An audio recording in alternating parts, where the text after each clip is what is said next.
Bismillah.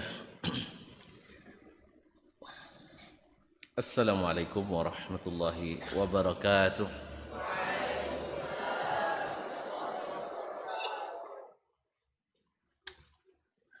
Innal hamdalillah nahmaduhu wa nasta'inuhu wa nastahdi wa nastaghfiruhu wa natubu ilaih wa na'udzu billahi min shururi anfusina wa sayyiati a'malina may yahdihillahu fala mudilla lahu wa may yudlil fala hadiya lahu asyhadu an la ilaha illallah wahdahu la syarika lah wa asyhadu anna Muhammadan abduhu wa rasuluh la nabiyya wa la rasula ba'dah ya ayyuhalladzina amanu taqullaha haqqa tuqatih wa la tamutunna illa wa antum muslimun ya ayyuhan nas ittaqu rabbakum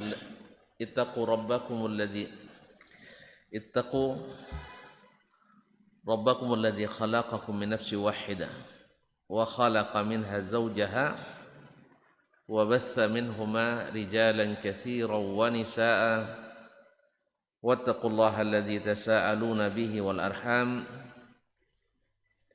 innallaha kana 'alaykum raqiba يا أيها الذين آمنوا اتقوا الله وقولوا قولا سديدا يصلح لكم أعمالكم ويغفر لكم ذنوبكم ومن يطع الله ورسوله فقد فاز فوزا عظيما أما بعد فإن أصدق الحديث كتاب الله وخير الهدي هدي محمد صلى الله عليه وسلم وشر الأمور محدثاتها وكل محدثة بدعة وكل بدعة ضلالة معاشر المسلمين معاشر المسلمات الحاضرين والحاضرات والمشاهدين والمشاهدات Bapak dan ibu-ibu, saudara-saudara, saudari serta adik-adik dan anak-anak yang saya muliakan, yang saya hormati, yang saya cintai. Alhamdulillah, pada kesempatan ini kita kembali mengaji untuk menggembleng diri untuk senantiasa dalam jalan ridha ilahi, itu dengan mengaji tentang adabul alimi wal muta'allim bersama Imam Badruddin Ibnu Jama'ah yang diwafatkan tahun 733 Hijriah. Kita baru atau masih dalam bab yang pertama, yaitu adabu al-alim, yaitu adabnya ulama. Jadi kalau ulamanya beradab, tentu para penuntut ilmunya akan mengikuti pula mereka dengan adab itu. Nah, yang pasal pertama adalah adabul alim fi nafsihi, adab seorang ulama yaitu pada kepribadiannya, pada dirinya. Ada yang bisa menjelaskan atau mengulang dari adab yang pertama sampai yang terakhir? Yang bisa tunjuk tangan?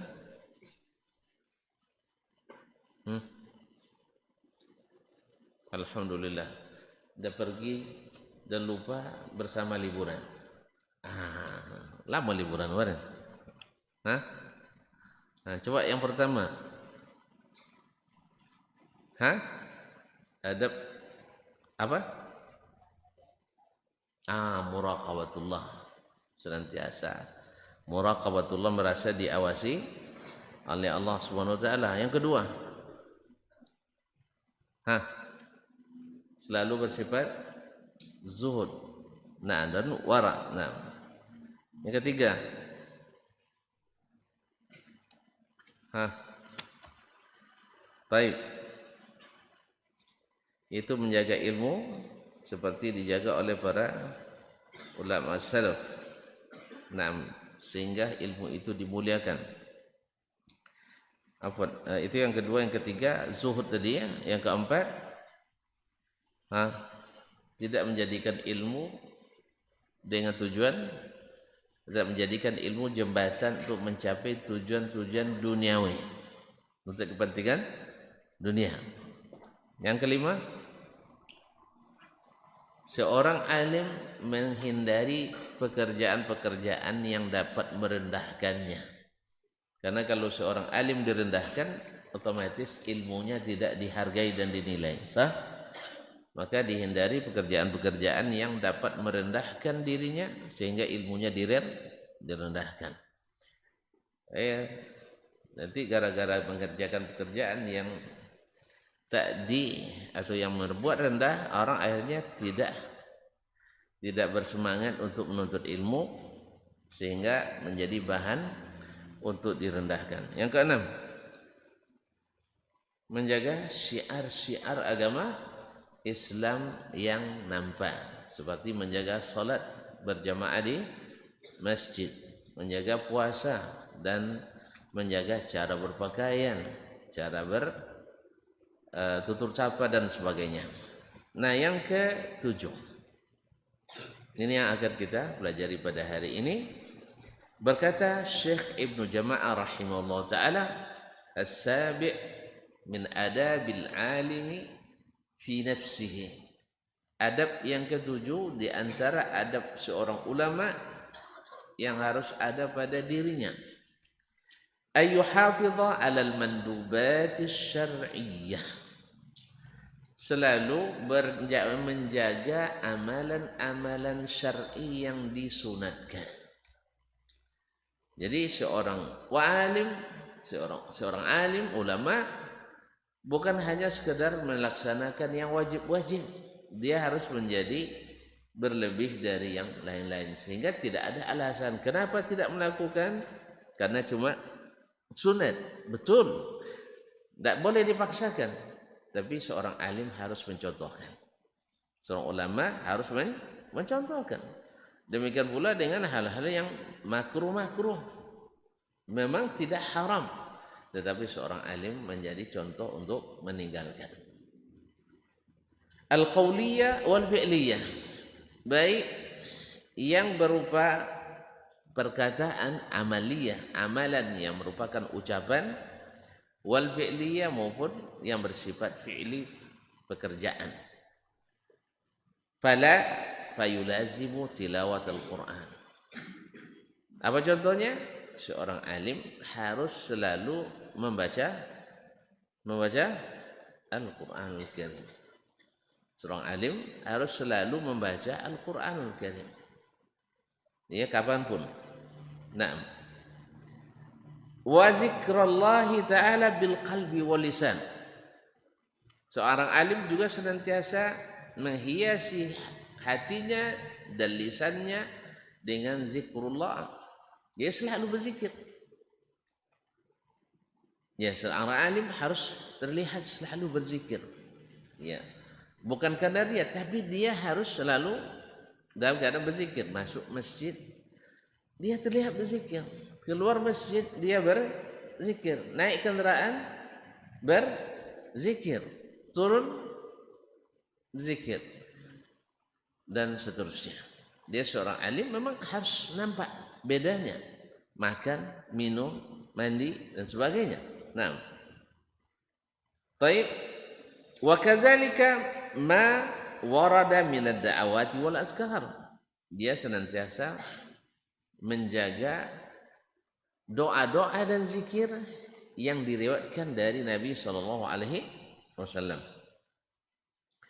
Fi ana'il laili wan nahar, malam ataupun siang. Malam ataupun siang. Wa min nawafilil ibadat, demikian pula menjaga ibadat-ibadat sunat, minas salah, seperti salat sunat. Jadi seorang alim tak boleh sembarangan meninggalkan salat sunat. kecuali memang ada rukhsah musafir atau memang tidak ada waktu lagi, dia tidak ada kesempatan.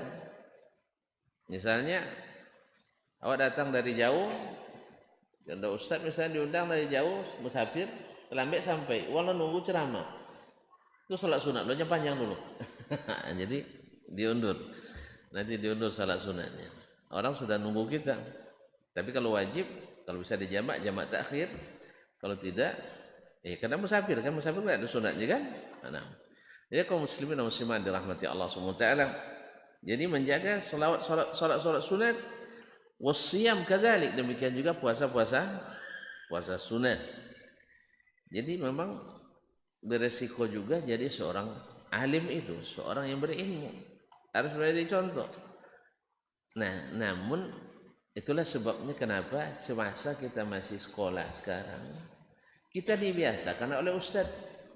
Tadi kan selesai solat maghrib, apa kata ustaz? Selesai zikir, qumu sallu, ya kan? Sallu rakaatain. Salat 2 rakaat supaya apa? Supaya besok tak berat lagi. Karena sudah hilang bisa karena biasa.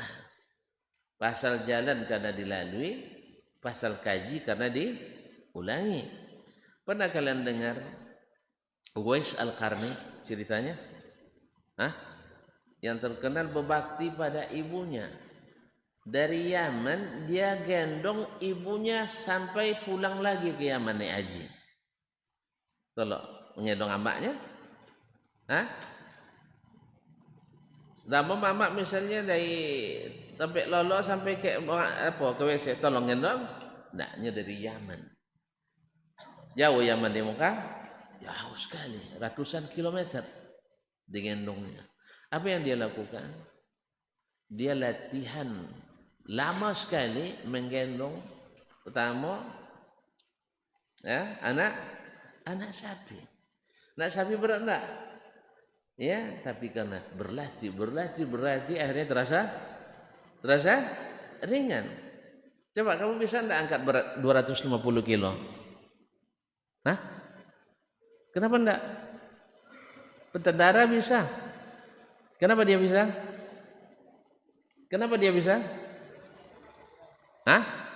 Ototnya dari baja ya? Bukan. Makanannya sama nasi sama kita. Cuma dia berlatih. Sehingga terasa ringan. Makanya kita sekarang berlatih itu dia. Ada juga berlatih puasa sunat Ustaz. Ada latihan puasa sunat. Jangan marah pula sama Ustaz. Bagus itu. Supaya nanti setelah kita jadi alim terasa ringan lagi. Tapi kalau pas lagodang latu lo badan laloyo badan mulai puasa, itu banyak namanya puasa tua. Puasa tua. Apa nak puasa tuanya? Dia puasa tua tak tolong. Apa sebab tak pernah puasa dia puasa sunat. Akhirnya pas Ramadan kewalahan. Makanya kaum muslimin dan muslimat dirahmati Allah, seorang alim itu dianjurkan untuk menjaga ibadat sunat tadi. Kalau wajib, bukan alim saja, semua kita mesti menjaga yang wajib. Wasiyam wa hajjil baitul haram, demikian juga haji ke Baitullahil Haram. Ya, kalau seorang ulama kalau bisa memang setiap tahun pergi haji. Setiap tahun pergi haji, karena hajinya ulama itu menjadi pembimbing bagi jemaah yang lain. Makanya saya ada jadi apa nomor haji tempat tasrih dulu lah ya. Jadi kaum muslimin, sebab apa? Keberadaan mereka di musim haji itu sangat dibutuhkan oleh orang-orang awam. Coba bayangkan kalau sempat tidak ada ulama yang nunjuki, dah lewat miqat, belum ihram lagi, itu nak balik ke miqat lagi, balik pesawat kan di sana?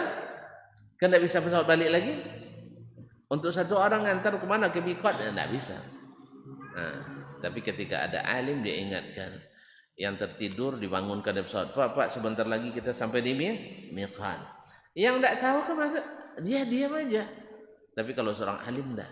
Makanya ulama itu bermanfaat untuk dirinya, bermanfaat bagi orang lain. Itu sebabnya syaitan itu tidak suka pada ulama. Khususnya ulama yang menyebarkan ilmunya dan jujur dalam berilmu. Tapi kalau ulama-ulama yang bisa dibawa gondang oleh syaitan, itu suka syaitan.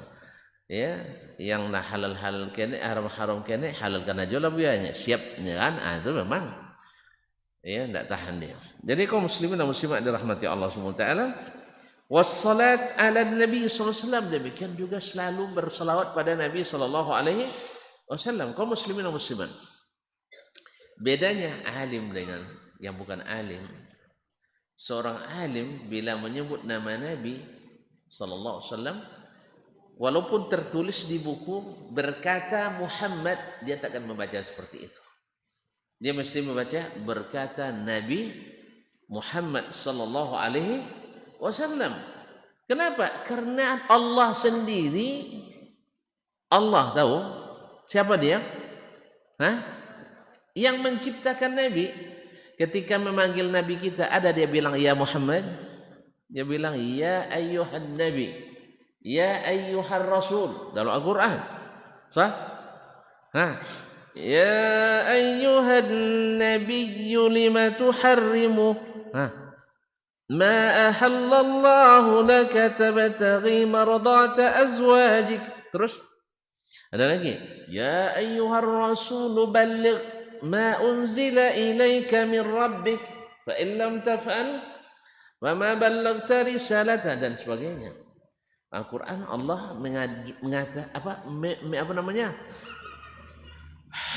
melatih kita untuk menjaga adab bersama Nabi sallallahu alaihi wasallam. Tapi kalau yang bukan alim, biasa dia bilang Muhammad SAW berkata katanya, Muhammad SAW, Allah SWT katanya. Nah, alim asal sebut nama Nabi mesti sallallahu alaihi wasallam. Nah, lisan kita dari belajar sekarang itulah dibiasakan. Asal nama Nabi disebut, mesti kita bilang sallallahu alaihi wasallam. Ndak SAW. Saul pula kan, Saul katanya. Jangan SWT, subhanahu wa ta'ala.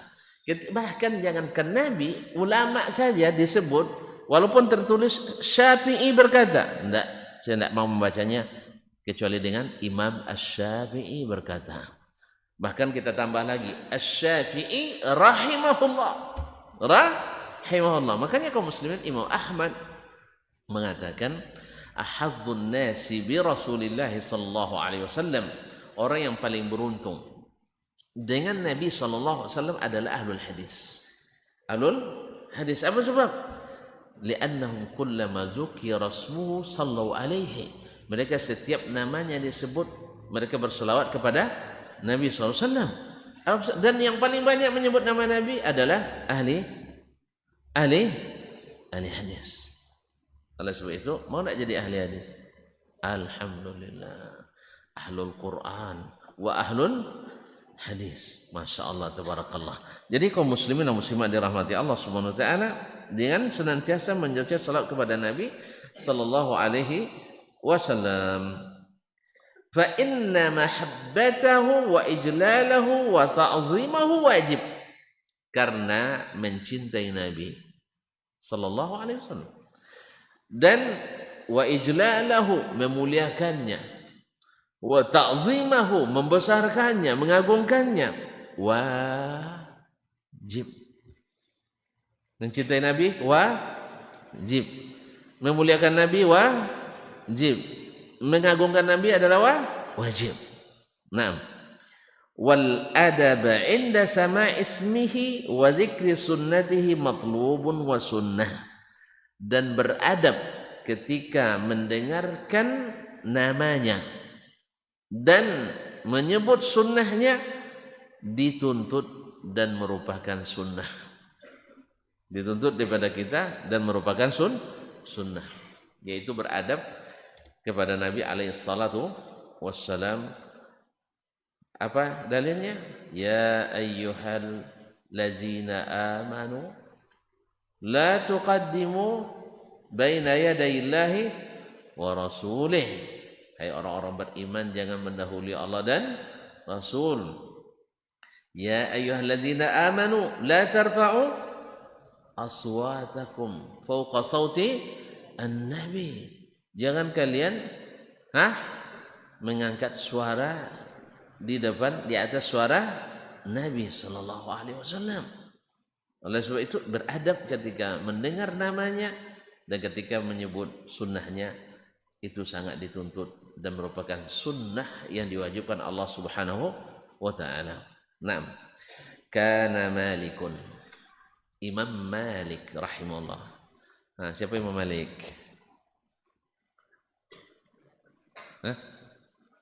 Siapa kenal Imam Malik? Masya Allah. Salah satu dari imam yang 4. Di bidang apa?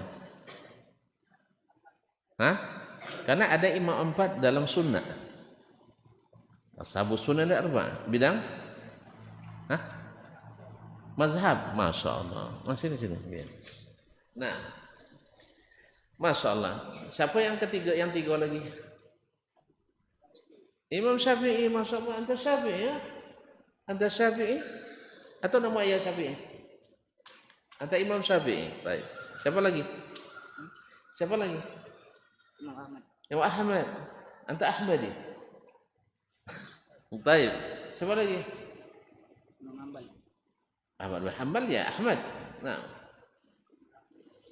Imam Abu Hanifah. Abu Hanifah. Anta Hanafi. Terus anta siapa? Ismaili. Khair. Silakan. Jazakallah khair. Barakallahu fiik. Masyaallah. Ma'asyiral kiram dirahmati Allah. Imam Malik rahimahullah. Malik ibn Anas ibn Abi Amir Al-Asbahi Al-Himyari Al-Madani, Imam Dar al-Hijrah, wafat 179. Berkata, "Idza dzukira an-nabiy sallallahu alaihi wasallam yataghayyaru launuhu wa yanhani." Imam Malik bila disebut nama Nabi sallallahu alaihi wasallam berubah warnanya. Artinya tahu berubah maknanya? Ekspresinya, wajahnya kelihatan seperti wajah orang yang menta'zim seseorang. Berubah wajahnya. Wa yanhani dan menunduk. Misalnya dia berdiri begini. Nah. Wa kana Ja'far ibn Muhammad. Dan Ja'far ibn Muhammad, tahu Ja'far ibn Muhammad? Ja'far As-Sadiq. Tidak tahu juga. Ja'far ibn Muhammad, Ja'far ibn Muhammad ibn Zaid ibn Ali ibn Husain ibn Ali ibn Abi Talib. Naam, adalah salah satu dari keturunan Nabi alaihissalatu wassalam, seorang faqih minal fuqaha yang mazhab dinisbatkan kepadanya mazhab Al-Ja'fari. Mazhab Al-Ja'fari. Nah, dia seorang ulama Ahlussunnah, keturunan Nabi alaihissalatu wassalam, tapi diklaim oleh orang Syiah sebagai imam mereka. Idza dzukira an-nabiy sallallahu alaihi wasallam innahu sarra launuhu.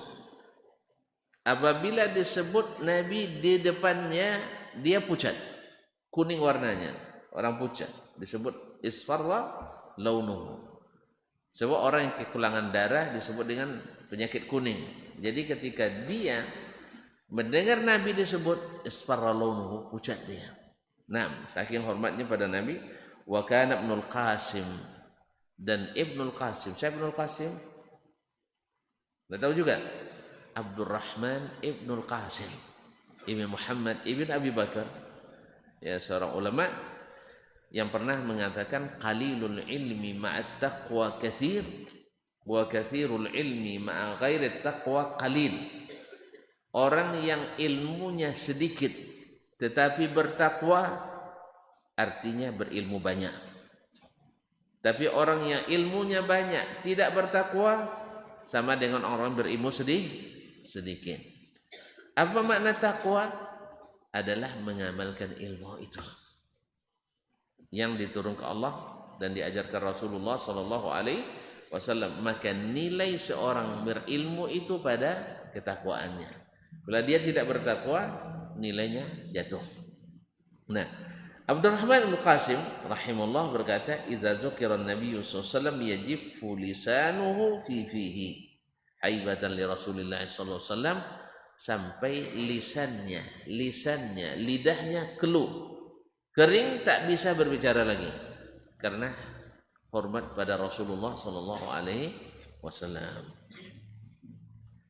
Wa yanbaghi idza tala al-Qur'ana yatafakkara fi ma'anihi. Seorang alim bila baca Al-Quran mesti beda dengan yang bukan alim, mesti memikirkan makna-maknanya. Tuan-tuan pernah dengar tafsir As-Sa'di? Tafsir As-Sa'di? Hah? Tidak tahu? Taisirul Kalam Karimir Rahman fi tafsiri Kalamil Mannan. Tafsir banyak di sini, ada ya. Tafsir As-Sa'di. Tidak ada? Oh, tidak ada. Baik. Tafsir Imam Syafi'i itu adalah hasil bacaan beliau setiap iktikaf atau bacaan Al-Quran di bulan Ramadan. Di bulan Ramadan dia baca Quran. Nah, di dalam bacaan itu dia dia pikirkan makna-maknanya dan dihimpun dengan ilmu yang dia sudah miliki, sehingga lahirlah tafsir Al-Quranul Karim. Hasil bacaan, hasil tafakkur, hasil tadabbur. Ya, sehingga menghasilkan sebuah karya ilmu yang sangat berharga dan menjadi rujukan utama. Yufakkiru fi ma'ani, memikirkan makna-maknanya, wa awamirihi wa nawahi, dan juga memikirkan perintah-perintah yang terkandung di dalamnya, dan nawahi dan larangan-larangannya. Betul masih ingat Imam Asy-Syafi'i rahimahullah taala ketika makan di rumah Imam Ahmad, makan kenyang dia kan, sampai tidak tidur semalaman memikirkan hadis Rasulullah sallallahu alaihi wasallam, sampai dia bisa mengistinbat 70 masalah fikih dari hadis yang sangat pendek. Ya Aba Umair, ma fa'alan Nughayr. Nah, wa wa'dihi wa wa'idihi, dan juga memikirkan, mentadabburi, yaitu janji-janji Al-Quranul Karim atau ancaman-ancaman yang ada di dalamnya. Orang mukmin dijanjikan surga yang membahagiakan. Orang kafir diancam masuk neraka yang menyengsarakan. Nah, kalau terpikir itu, mau jadi orang kafir? Hah? Mesti kita jadi orang mukmin. Oleh itu mungkin kita mencintai orang kafir? Nah, mungkin. Mesti mencintai orang mukmin. Lalu terhadap orang kafir kita, kalau punya waktu kita dakwai dan kita doakan semoga Allah berikan hidayah. Tidak boleh. Boleh berlaku keras kepadanya? Ya enggak. Kecuali dalam kondisi di medan perang. Kalau medan perang iyalah. Kalau perang, tidak mungkin, janganlah pukul saya, tidak mungkin. Dalam perang itu orang bawa senapang lalu kita tidak bisa dibawa, dia bisa dia lawan dengan lontong terus ya, tidak bisa dilawan dengan ketupe. Ya, jadi kalau yang namanya dengan perang lain cerita. Tapi kalau dalam kondisi yang tidak perang, ya orang kafir kita benci, tapi tidak boleh kita zalimi. Nah, ma'asyiral kiram dirahmati Allah Subhanahu wa taala. Wal wuquf 'inda hududihi, dan berhenti pada hudud, batasan-batasan yang dilarang oleh Allah Subhanahu wa taala. Wal yahzar min nisyanihi ba'da hifdhi, dan ingat jangan sampai melupakan setelah menghafalkan, karena melupakan itu ya adalah dilarang. Melupakan apa yang sudah kita hafalkan itu sangat tercela. Faqad warada fil akhbari nabawiyyah ma yazjuru an zalik. Sesungguhnya datang dalam banyak hadis atau kabar dari Nabi sallallahu alaihi wasallam dicela orang-orang yang melakukannya, yaitu setelah dihafal lalu dilupakan. Nah, Misalnya bi'sa ma li ahadihim ay yaqul nasitu ayata kaita wa kait bal huwa nussi. Ya, sungguh buruk bagi seseorang mengatakan saya melupakan ayat-ayat itu dan ini, tapi sebenarnya dia dibuat lupa oleh Allah Subhanahu wa taala. Maka Nabi katakan ta'ahadu hadzal Qur'an, selalulah diulang-ulang Al-Qur'an ini, fa innahu ashaddu tafallutan minal ibli fi uquliha, karena lebih cepat lepasnya daripada onta yang terlepas dari tali pengikatnya. Jadi harus diulang-ulang, dan diulang dapat pahala banyak. Setiap semakin banyak diulang, semakin banyak pahala yang kita dapatkan. Oleh sebab itu kalau udah hafal jangan sampai ditinggalkan. Walaupun sudah libur. Walaupun sudah libur. Sebab saya tidak menemukan para hufaz itu kecuali selalu menghafal dan mengulang. Ya, kalian mungkin pernah dengar Ustaz Murtada? Benar? Dia dulu waktu di Madinah sering ke rumah, saya jadi sopirnya itu. Karena yang punya mobil saya. Dia waktu tak pada nyetir juga. Kalau sama nyetir dia mungkin nyetir kan. Nah, beliau di S1, saya sudah di S3 waktu itu atau S2. Nah, tapi saya jemput ke kampus. Nah, dalam perjalanan mesti ngulang hafalan terus. Awak bacito, inyo baca. Awak kami bacito, inyo baca Quran. Karena tidak mau hafalannya hilang. Ya, tidak mau hafalannya hilang. Nah, jadi itulah kaum muslimin. Saya sudah temukan banyak sekali para hufaz selalu dalam segala keadaan tidak lepas bibirnya mengulang-ulang hafalan. Maka wajarlah bila ada di antara mereka bisa khatam Al-Quran di antara mereka. Khatam Al-Quran 3 kali sehari. 3 kali sehari. Karena dia sudah hafal. Ya, tidak ada yang terlupa. Semakin dia hafal semakin lancar, semakin cepat. Allahumma musta'an. Bagi kita yang tidak biasa kan, macam mana pula Ustaz? Tapi kalau sudah hafal nanti kalian akan tahu bahwasanya itu bisa dilakukan bagi yang mutqin hafalannya. Taib, wal aula ay yakuna lahu minhu fi kulli yawmin wirdun ratibun la yukhillu bihi. Lebih diutamakan setiap hari ada wirid baca Al-Qur'an kita. Baca Al-Qur'an sesuai dan secara teratur dan terukur. Misalnya setiap selesai salat 2 lembar. Berarti selesai 5 kali salat berapa?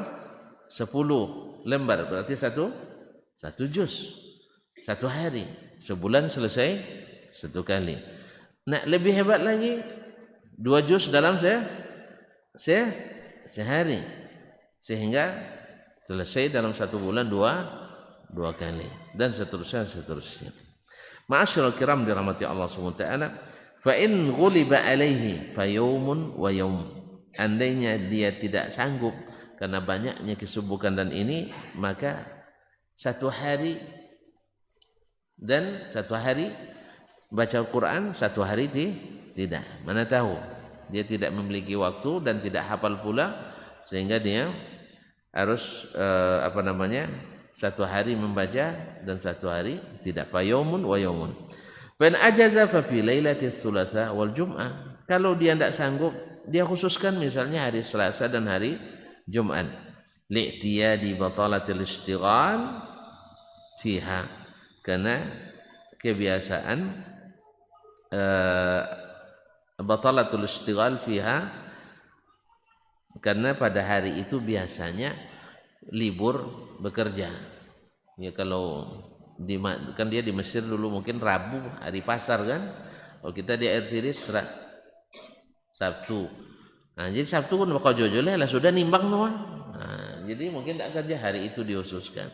Kalau di Bangkinang Rabu kan, dan Danau Bengkuang berarti malam Rabunya kosong kan, atau Rabunya kosong digunakan untuk baca Al-Quran. Misalnya orang yang memang super sibuk, dia tidak ada waktu untuk baca Quran, hari ini dia khususkan atau dia lakukan wiridnya. Wa qiraatul Qur'ani fi kulli 7 ayamin wirdun hasan. Dan membaca Al-Quran sempurna khatam dalam setiap 7 hari ini adalah wirdun hasan, yaitu suatu rutinitas ibadah yang sangat baik. Warada bil hadis, seperti yang tersebut dalam hadis riwayat Imam Al-Bukhari dan Muslim, hadis riwayat Abdullah ibn Amr ibn Al-As radhiyallahu ta'ala, faqra'hu fi sab'in wa la tazid ala dhalik. Baca Al-Quran samad khatam sekali tujuh hari. Jadi kalau sekali 7 hari sebulan berapa? 4 kali. Sebulan 4 kali. Dan jangan ditambah, kata Nabi alaihi salatu wassalam. Wa amila bi Ahmad bin Hanbal. Ini yang diamalkan oleh Imam Ahmad bin Hanbal, menamat Al-Quran sekali 7 hari. Wa yuqal man qara'a al-Qur'ana fi kulli sab'ati ayyamin lam yunsahu qat. Siapa yang bisa khatam Quran sekali 7 hari, dia takkan pernah melupakannya. Nah, ini diantara adab al-alim fi nafsihi, menjaga supaya lisannya selalu menjaga hal-hal yang disunatkan, amaliyah yang dianjurkan secara baik yang sifatnya amalan fisik maupun yang sifatnya amalan hati dan lisan. Baik, Mas, waktu. Baik.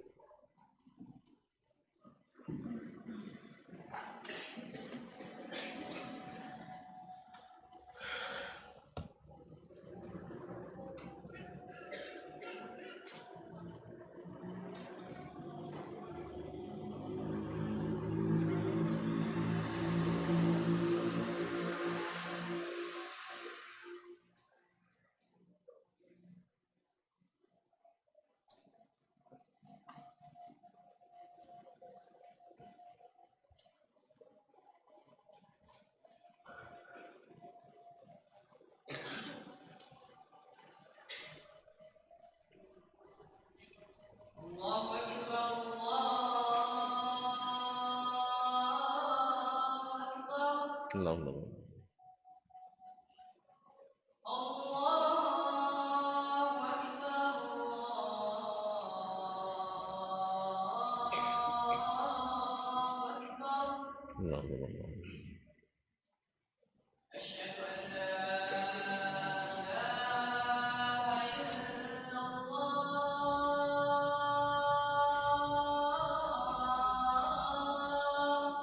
Asyhadu an la ilaha illallah.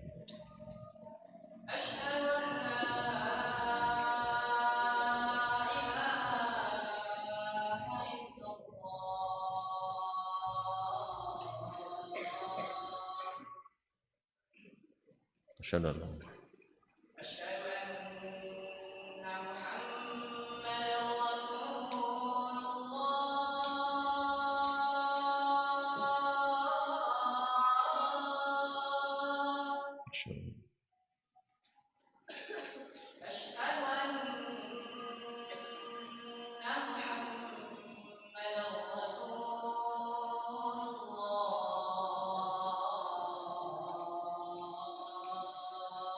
Masyaallah.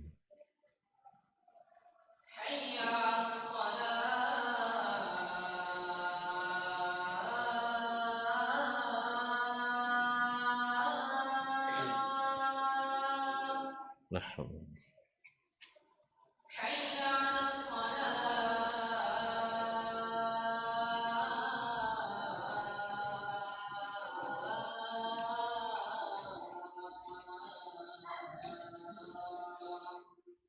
La haula.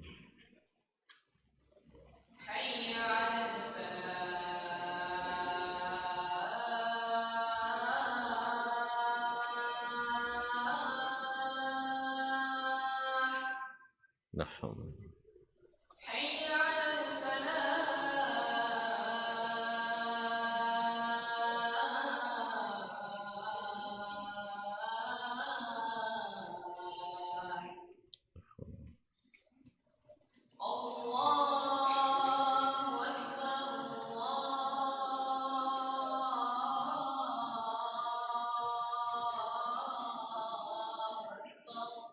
Allah.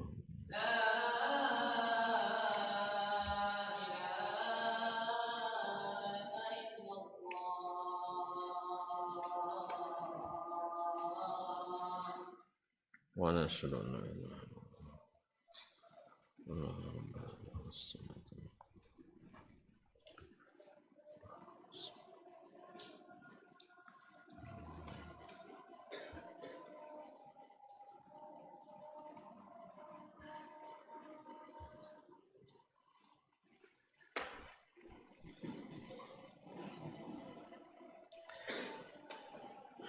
Ma'asyarul muslimin wal muslimat, para asatidzah, para ikhwah yang dirahmati Allah Subhanahu wa taala.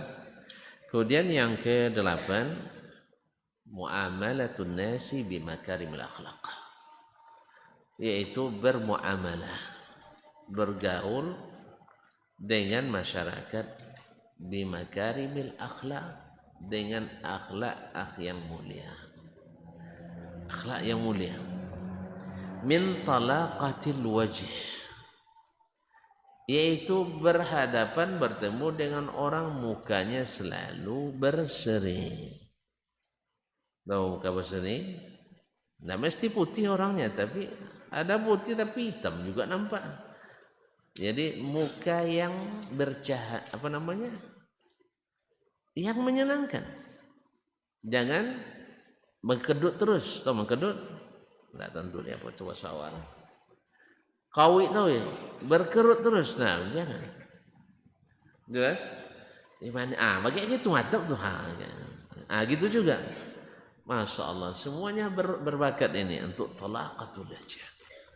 Wajah itu selalu gembira bertemu dengan, ketika bertemu orang. Lepas itu tidak bersedih, sedihlah lepas itu. Tapi bertemu orang, Masya Allah. Ya, wajah selalu. Karena apa? Keluarnya wajah berseri karena di dalam hati bersih. Tapi kalau hati tidak bersih, tak akan bisa wajah berseri. Sah? Oleh sebab itu, makanya ikhwah akan datang nanti setelah ini membersihkan hati dari segala penyakit. Itu banyak penyakit nanti. Banyak sekali disebut oleh Syekh.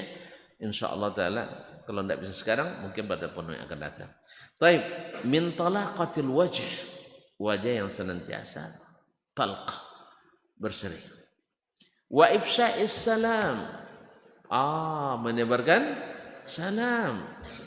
Ingat ikhwan, akhwat yang dirahmati Allah, ketika Nabi pertama sampai ke Madinah, Nabi berkhutbah, salah satu yang disampaikannya adalah ifsya'us salam. Ayyuhan nas, dia bilang gitu. Ayyuhan nas, absus salam. Nah, absu as-salam, wasilul arham, wa at'imut ta'am, wa sallu bil laili wan nasu niyam, tadkhulu jannata rabbikum bisalam. Ini pesan Nabi awal hijrah ke Madinah. Wahai manusia, absus salam, tebarkan salam. Karena salam itu keselamatan, kesejahteraan, kenyamanan. Ya Syekh? Tidak mungkin antum assalamualaikum nekong, tidak mungkin Syekh. Kalau lah naikong, itu tidak salam. Tapi kalau assalamualaikum pasti diiringi dengan senyum. Habis itu wajah berseri. Habis itu salaman. Senyum sedekah, salaman menggugurkan dosa, bertemu menghilangkan dengki wasangka, sebagainya. Makanya kaum muslimin dan muslimat yang rahmati Allah SWT, Allah kata Nabi suruh kita untuk senantiasa menebarkan salam. Yang kedua, kaum muslimin dan muslimat dirahmati Allah, kata Nabi, wasilul arham, sambung silatur rahim dengan keluarga kita. Ya, dengan keluarga, ayah, ibu, paman, nenek, datuk, saudara-saudara, semuanya harus disambung silaturahim. Kemudian wasallu bil laili, wa at'imut ta'am, suka memberi makan orang.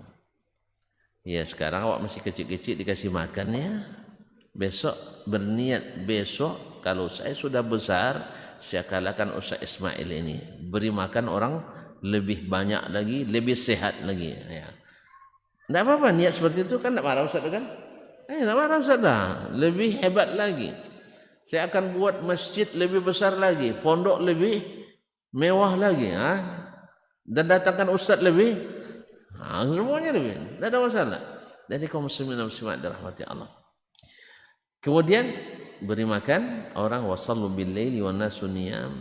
Nah, kalau sekarang skala kecilnya beri makan kawan, datang sambal dari emak diantar di rumah, sedap rasanya ada yang lain, kasih kawan sebelah, segigit jadilah kan, mau ndak kasih segigit jadilah, jelas berpahala ndak?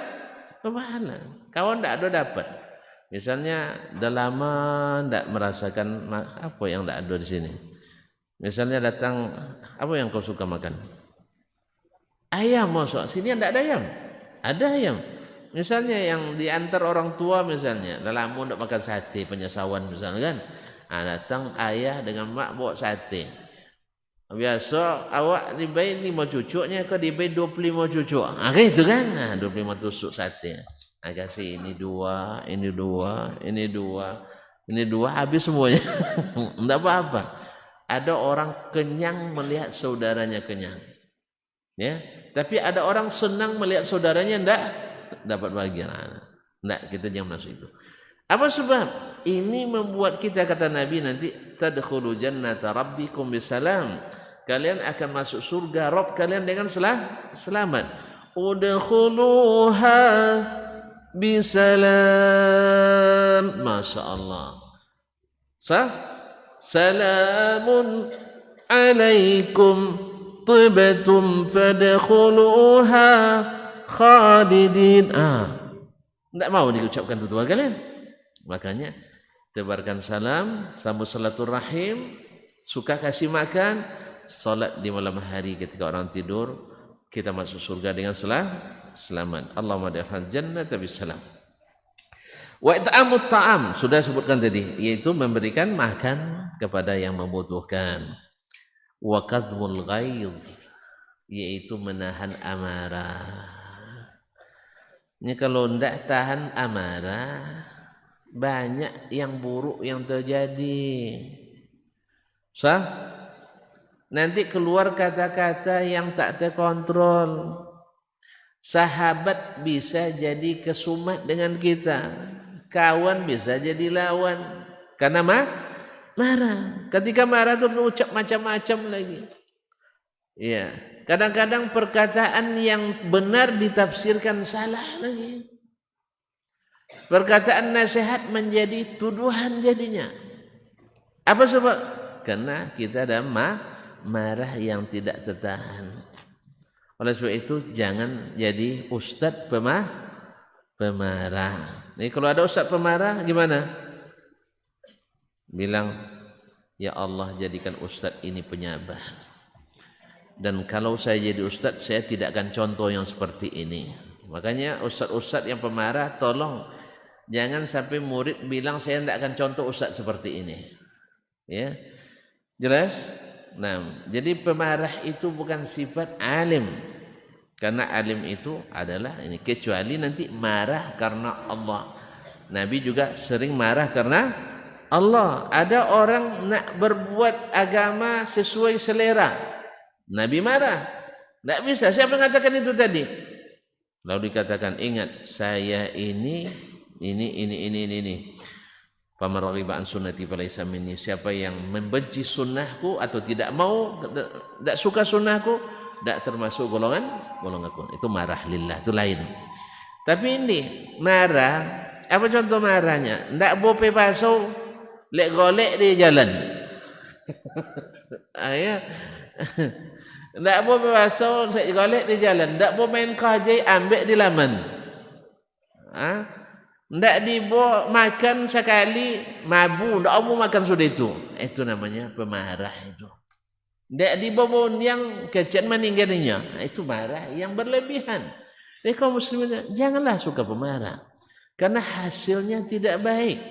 Hasilnya tidak baik. Oleh itu kaum muslimin dan muslimat, saya sudah menyaksikan orang yang tidak bisa menahan marah ini hasilnya pasti buruk. Kawan persahabatan yang sudah dibangun berpuluh tahun bisa hancur gara-gara satu kali marah. Kepercayaan yang sudah terbangun bisa berantakan. Ya, Allah musta'an. Bahkan juga kadang-kadang berimbas pada dakwah. Apa sebab? Karena suka marah. Maka alim tidak boleh suka marah. Tidak boleh suka marah. Kalau tidak, berarti perlu dididik kembali. Wa kafful adza anin nas, dan selalu menghindari gangguan terhadap orang lain. Apa gangguan terhadap orang lain? Banyak. Kita jemur pakaian misalnya. Di mana dijemur? Pas topek uang lalu. Jadi awak jemur kain lalu, uang lalu di bawah. Tiap lalu maniti ayu. Suka? Kadang pakaian, mohon maaf, pakaian dalam dijemur di pintu. Orang lewat-lewat di situ. Berarti mengganggu apa tidak? Kita harus pikirkan itu. Atau buang sampah. Ini mohon maaf, ya, banyak orang kadang tidak begitu memperhatikan. Orang sedang makan, dia congkel-congkel gigi depan orang sedang makan. Iya, kalau nak congkel selesaikan orang semua makan dulu. Saya kan banyak duduk dengan orang ya. Iya, termasuk penuntut ilmu, termasuk ulama juga ada yang seperti itu. Auzubillah. Jadi memang kayaknya buku ini harus dibaca terus sampai tua, harus dibaca terus oleh kita penuntut ilmu ini. Jadi awak mau nak mulai makannya sudah. Itu harus diperhatikan ya. Kemudian meletakkan sesuatu yang kotor jangan letak dekat makanan orang. Ini termasuk diperhatikan. Ini misalnya kalau kita kan makan di kampung-kampung kan pakai kobokan tuh, kobokan. Mangkuk su tangan. Tuh su tangan. Ini misalnya tempat mencuci tangan, di sini ada letak makanan. Sama lado misalnya, sayu. Orang biasa habis cuci tangan, ada ndak begini? Hah? Orang masuk ke dalam itu, ke dalam makanan. Kau terlihat oleh kawan yang sangat sensitif, karena sebagian tidak peduli kan, sebagian tidak peduli. Yang sensitif terganggu enggak?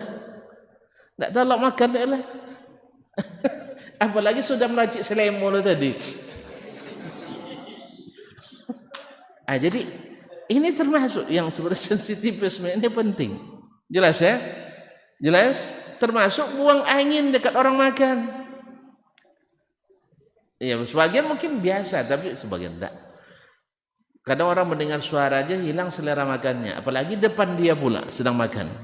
Itu juga kaful adza anin nas. Itu menahan jangan sampai menyakiti orang, jangan ada gangguan terhadap orang lain. Mobil parkir misalnya, lihat orang nak keluar masuk terganggu atau tidak. Ya, itu juga dipikirkan, motor kita, bahkan sendal kita dan sebagainya. Jelas? Pokoknya banyak. Harus ada sensitif. Buang sampah sembarangan misalnya, mengganggu, apalagi kulit pisang. Kalau tangkap pintu musaji, terkelincuang. Itu juga berbahaya dan seterusnya. Jelas? Nah, tapi ada pula tapinya, wahtimaluhum minhum. Tapi kalau orang yang melakukan terhadap kita sabar. Gitu sabar sambil ngurut dada. Tapi kita jangan buat. Saya pernah merasakan itu sendiri. Mohon maaf ya, ini makanan letak sini. Dia ambil tisu. Apa ini? Ingus. Letak dekat makanan awak tuh. Subhanallah ya, letak dekat makanan tuh. Jadi orang kadang sensitifnya dalam masalah ini kurang. Ya semoga Allah memaafkan kita. Ya, semoga Allah memaafkan kita. Sudah tahu kan? Jadi tengok betul meletakkan sesuatu itu ganggu orang itu tidak. Kalau terganggu janganlah lakukan. Nah, kadang anduk kawan berosio bo, anduk awak lah seminggu tak dicuci. Diimpin ke anduk kawan dong. Pindang bau sekali. Itu juga harus diperhatikan. Jelas kau kan? Ini sensitif seperti ini, apalagi di tempat-tempat kita banyak bersama. Jelas? Jadi hati-hati itu. Kemudian wal ithar wa tarkul istithar. Suka mendahulukan orang, bukan minta didahulukan terus. Ini selalu terbalik ini. Ada orang yang suka didahulukan terus, tapi tidak pernah mendahulukan orang. Jadi kok makan nak bersatu, bohonda nak laju, tiba kojo nanti dulu. Ini mode-mode gini kaum muslimat. Kalau ulama ada perangai seperti ini jadi bala, wabak atau bala bagi Islam. Jadi, ulama aja itu.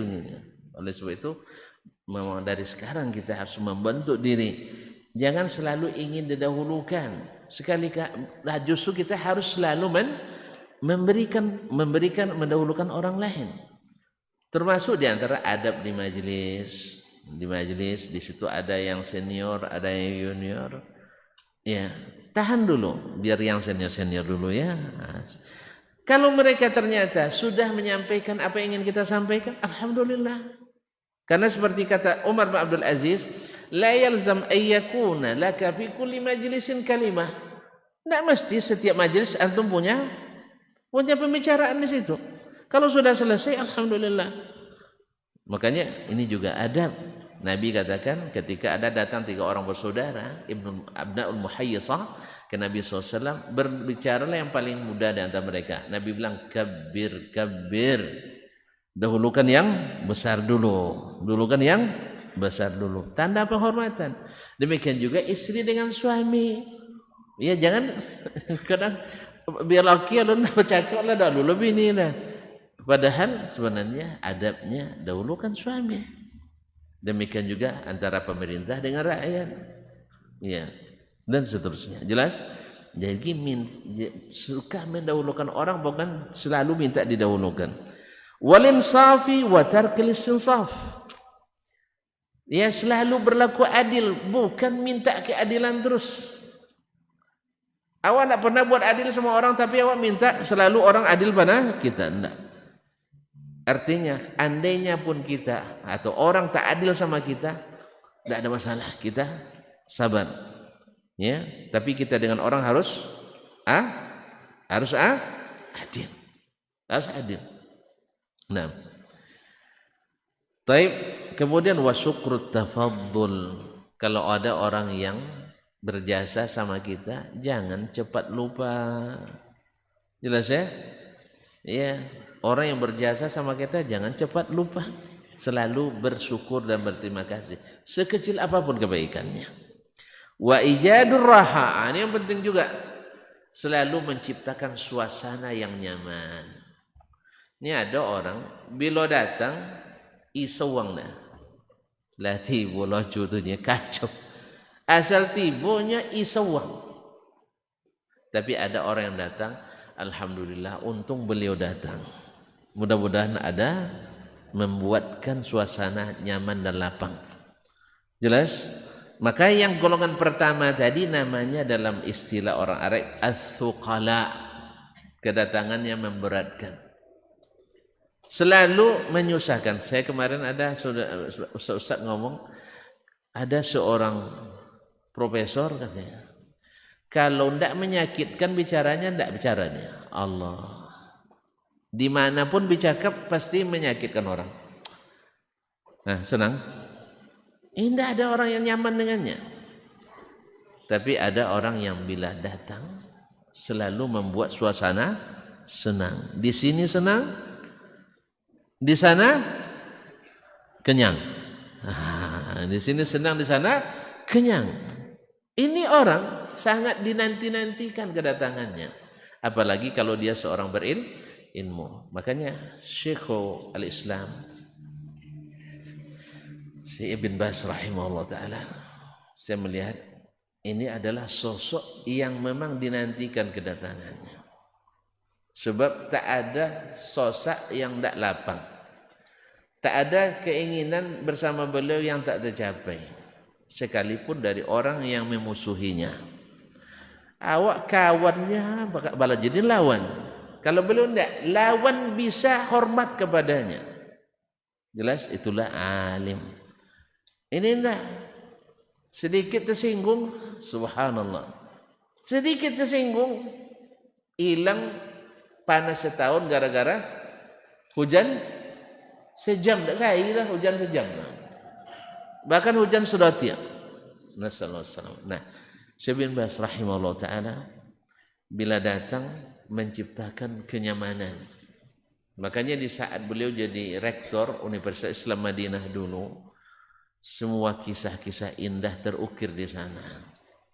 Semua kisah-kisah indah terus ke sana. Sehingga dalam istilah orang sana at'aba man ba'da. Orang lain setelahnya susah untuk menirunya. Susah untuk menirunya. Tapi nusaddid wa nuqarib. Tidak bisa seperti beliau, tapi jangan jauh sekali dari beliau. Datang membuat senang. Makanya saya pernah menyampaikan sebuah pelatihan di Jawa waktu itu, diundang sebuah pesantren terkenal. Saya katakan lingkungan pendidikan adalah lingkungan yang paling menyenangkan. Nah, ciptakan itu bersama-sama. Ya, guru ketika datang menyenangkan. Ya, seorang ulama ketika datang menyenangkan. Sehingga dengan demikian ini termasuk akhlak yang terpuji dan mulia sebagai baginda Nabi sallallahu alaihi wasallam. Wasai fi qada'il hajat, dan berusaha untuk menyampaikan hajat-hajat orang. Subhanallah. Dan kalau saya bilang kembali Syekh bin Baz rahimahullah taala, beliau orang yang paling banyak hutangnya seketika jadi rektor. Bukan karena banyak makan, enggak, tapi banyak memberi makan orang. Bukan karena pakaiannya bagus, enggak, tapi banyak memberikan orang pakaian. Jelas? Bukan karena ini dan itu, enggak, tapi karena banyak orang meminta kepadanya. Sampai pernah tercatat utangnya setahun 1,5 juta. Tapi rial, enggak rupiah orang. Berapa biti itu? 1,5 juta. Enggak tahu tu Ustaz. Kalian ampe ibu. Ampe kali cek, ampe kali setengah 2,6 miliar. Nah, ini terhutang. Apa sebab? Setiap ada orang yang minta bantuan, catatkan atas nama Syekh, utang beliau. Subhanallah. Tapi karena beliau lillah, maka Allah bantu melunasinya. Jelas? Allah bantu melunasinya. Ada saja jalan yang Allah berikan untuk melunasinya. Oleh itu kaum muslimin dan muslimat jemaah, ini yang kedatangannya menyenangkan. Taib wa bazlil jahi bis syafaat, dan jangan sampai bakhil menggunakan kedudukan kita memberikan syafaat bagi orang yang membutuhkan. Paham tak? Kok pejabat datang Ustaz Is nak ngurus izin sekolah, agar dengan syafaat beliau mudah. Bisa? Kalau seandainya antum punya rekomendasi laku misalnya, jangan susah memberikan rekomendasi. Ustaz dia nak nikah Ustaz, kalau tidak ada Ustaz rekomendasi tidak dapat nikah, buat. Jelas? Atau nak nyambung kuliah Ustaz, buatkan. Kecuali orang yang tidak kenal, macam mana pula rekomendasinya. Nah, jelas? Jadi kaum muslimin Ustaz, ini syafaat. Bahkan ada yang bilang kemarin potong basuh Saipul kan di Jakarta, kosan wakil rektor lu kodoknya ambil nomor dia. Dan lupanya kenal san. Kodok tanya ke Saipul ya, kenal dengan Dr. Dasman. Lainnya, kadang-kadang ada jual je nama ustaznya, ajulah. Saya ajuh muan nak masalah selebu gunung. Jadi itu namanya bazlul jahbis syafaat. Ya gunakan aja untuk kebaikan. Jelas, selama berguna. Tapi untuk menduadu dia jen. Ustaz Dasman bahaya orang nak jual manhaj kalau itu jangan sampai kayaknya lah. Kalau itu masa jangan sampai kayaknya lah. Nanti susah orang datang kemudian ya saya. Tapi kalau untuk saya ikut dari Ustaz Dasman rekomendasi tolong temo ni kan, tidak apor. Tapi kalau sampai tidak jual manhajnya jangan sampai kan nak dulu. Elok dulu. Nah, apa tidak jalan, tidak mau duduk boleh kan jalan. Ini kalau lah duduk boleh jalan, kalau tidak duduk tak kan akan jalan lah. Saya duduk. Mau berduduk akhirnya, awak baca Sahih Bukhari, baca Sahih Muslim, tu awak tengok amalan awak masing-masing terhadap itu. Boleh jalan kalau mana jalan manhaj mana dah jalan. Tapi kalau tembak tekodo tak kan jalan lah. Tak lepas dia nembak. Jadi oleh itu kaum muslimin dan muslimat dirahmati Allah SWT. Kemudian watalattuf bil fuqara, dan mau berlemah lembut kepada orang fakir miskin. Lemah lembut dengan fakir miskin tidak selamanya bisa memberi. Kadang-kadang dengan ucapan yang yang menyenangkan. Mohon maaf ya. Atau kalau ada nanti saya berikan, kalau tidak tolong bersabar dulu, kan itu. Kan kita berjanji kalau ada, kalau tidak ada ya bersabar. Nah. Jadi talattu bil fuqara wa tahabbub ilal jiran wal aqriba. Usahakan jiran, tetangga, karib kerabat senang pada kita. Apa yang buat mereka senang, lakukan. Kalau mereka senang kita kunjungi. Kalau mereka senang tibai. Iya, kan tidak mesti banyak. 1.000 jadilah. 1.000 dapat setengah kobek sayur kan itu. Setengah kobek sekali makan sudah. Nah, buat gam segonggam. Ini misalnya sesuai dengan kemampuan. Ya, tapi kalau kita mampu lebih, kasih lebih. Ya, kalau mereka senang misalnya ini dan itu, berikan. Pokoknya jangan sampai menyakiti mereka. Waribqi bitalabati. Termasuk ini berlemah lembut kepada para penuntut ilmu, murid-murid kita. Ya, kalau kita sudah jadi guru, jadi alim, harus bersikap lemah lembut kepada siapapun mahasiswa, murid-murid dan para penuntut ilmu. Wa i'anatihim, kalau bisa membantu mereka. Karena banyak penuntut ilmu itu orang-orang kurang mampu. Ya, banyak orang yang kurang mampu. Kalau Allah berikan kita kemampuan lebih, maka dibantu. Naam. Wa birrihim, dan berbuat kebaikan kepada mereka. Kami punya dosen juga di Madinah, itu Allah berikan dia kekayaan yang Masya Allah luar biasa.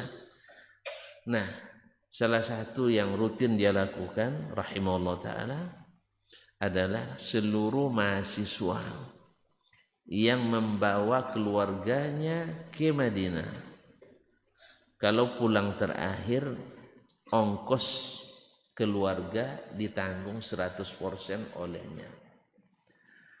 100%. Pernah ada kawan saya orang Australia, anaknya 4, istrinya 1. Nah, ya, bukan 4, istri 1. Tengok harga tiketnya 27.000 rial. Mak liamus kan ini kan. Datang ke kantor Syekh tidak ada, kadang entah kemana, ke luar negeri atau keluar daerah. Ada adik beliau yang juga dosen. Tengoknya berapa Syekh katanya? 27 katanya, 27.000 rial, bukan rupiah. Langsung ditekan. Nah, kalau sempat 300 orang, berapa yang harus dia bayar? Dan itu silih berganti terus, tak pernah ditolaknya. Bisa enggak? Nah, niatkan dia orang kaya.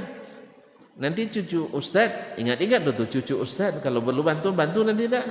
Dia nak sekolah misalnya ke luar negeri, tidak ada tambang, atau karena Ustaz dulu nyuruh membantu mahasiswa untuk belajar. Orang-orang kaya itu memang seperti itu.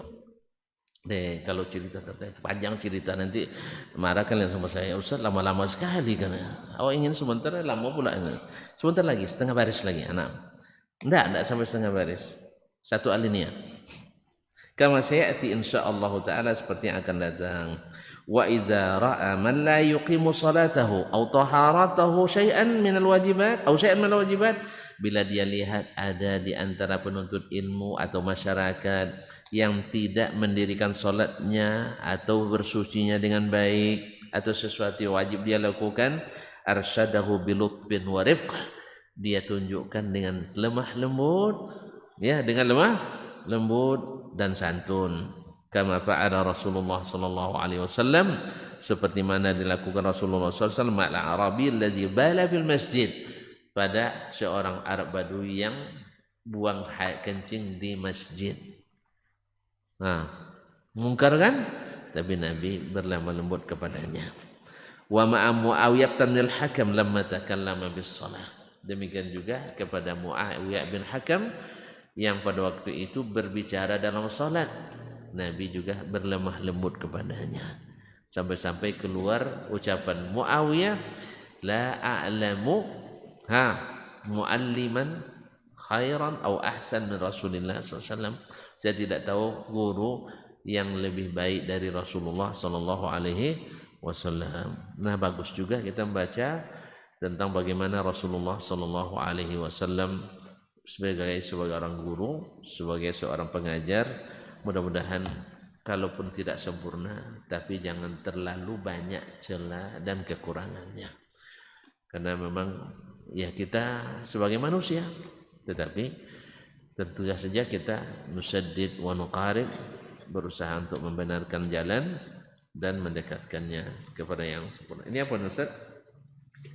Ada pertanyaan. Bismillah. Assalamualaikum warahmatullahi wabarakatuh. Bagaimana cara kita ketika menghadapi masa-masa futur Ustaz? Wah, ini perlu muhadharah ini lama ya. Menghadapi masa-masa bosan. Ya, masa-masa bosan itu mesti ada. Nah, likulli syai'in fatrah. Sesuatu itu ada masa futurnya. Kurang semangat dan sebagainya. Nah, di saat-saat seperti itu, pertama kita jangan sampai keluar dari sunnah Nabi sallallahu alaihi wasallam. Yang kedua adalah jangan sampai menyendiri. Jangan sampai menyendiri. Yang ketiga, cari teman yang bersemangat. Jangan cari teman yang sama-sama pembosan. Nah, yang keempat, banyak-banyak berdoa pada Allah Subhanahu wa taala, karena Dialah yang menggerakkan hati kita, yang memberi semangat kita. Ya, Allahumma aslih li dini allazi wa ismatu amri wa aslih li dunyaya allati fiha ma'ashi wa aslih li akhirati allati fiha ma'adi. Allahumma ja'al hayata ziyadatan li min khairi khair wal mauta rahatan li min kulli syarr. Ini masalah futur ini masalah yang memang banyak menimpa kita para penuntut ilmu. Ya, semua kita pernah merasakannya. Tapi jangan sampai terputus. Kalau bahasa orang tua-tua kita, cak gontiang asal jen putih. Gontiang muda tapi jen putih. Malas sedikit tapi jangan putus dari menuntut ilmu. Ya, jelas tak? Tahu gontiang?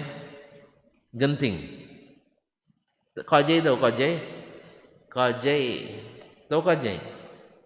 Gelang apa? Karet gelang itu. Enggak pernah kali main kojai lagi enggak? Kalau saya jago dulu tembak dinding doang. Nah, selalu banyak dapat kojai.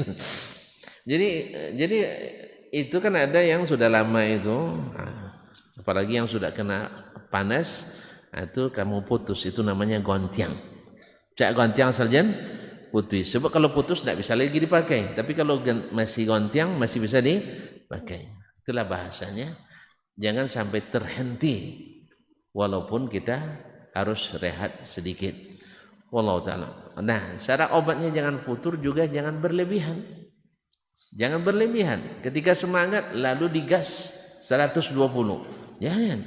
Awak baru mulai tiba-tiba digas.